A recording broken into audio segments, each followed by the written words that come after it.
সালথায় চৌধুরী ইউনুস আলী বেগের মাগফিরাত কামনায় দোয়া মাহফিল অনুষ্ঠিত।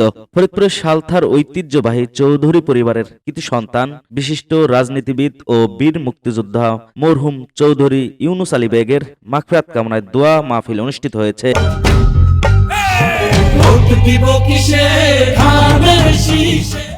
রবিবার ৮ ফেব্রুয়ারি বিকেলে সালথা চৌধুরী বাড়ির আঙিনায় এই দোয়া মাহফিল অনুষ্ঠিত হয়। মরহুম চৌধুরী ইউনুস আলী বেগের বড় ছেলে চৌধুরী সাব্বির আলীর সভাপতিত্বে অনুষ্ঠানে প্রধান অতিথি হিসাবে উপস্থিত ছিলেন কেন্দ্রীয় বিএনপির সাংগঠনিক সম্পাদক ও বিএনপির ২ আসনের ধানের শীষের প্রার্থী শামা ওবায়দ ইসলাম রিঙ্কু।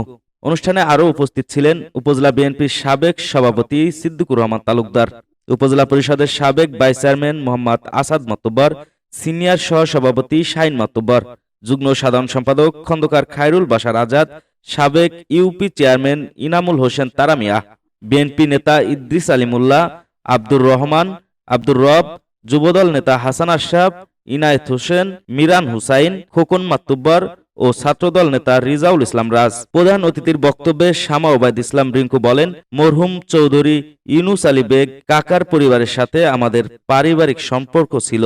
আমি উনার আত্মার মাগফিরাত কামনা করি। এই পরিবারের সাথে আমি আজীবন পাশে থাকব। নির্বাচনী প্রসঙ্গে তিনি বলেন, ১২ তারিখে আপনারা সকাল সকাল ভোট দিতে যাবেন। আজ থেকে ১২ তারিখ পর্যন্ত ধানের শীষের ভোট পাহারা দিতে হবে। মাথা ঠান্ডা রেখে জনগণের কাছে গিয়ে ভালোবাসা দিয়ে ভোট চাইতে হবে। তিনি আরো বলেন, আপনাদের সাথে আমার আত্মার সম্পর্ক। আমাকে একটা সুযোগ দিন যাতে সালথা উপজেলাকে একটি মডেল উপজেলা হিসাবে গড়ে তুলতে পারি।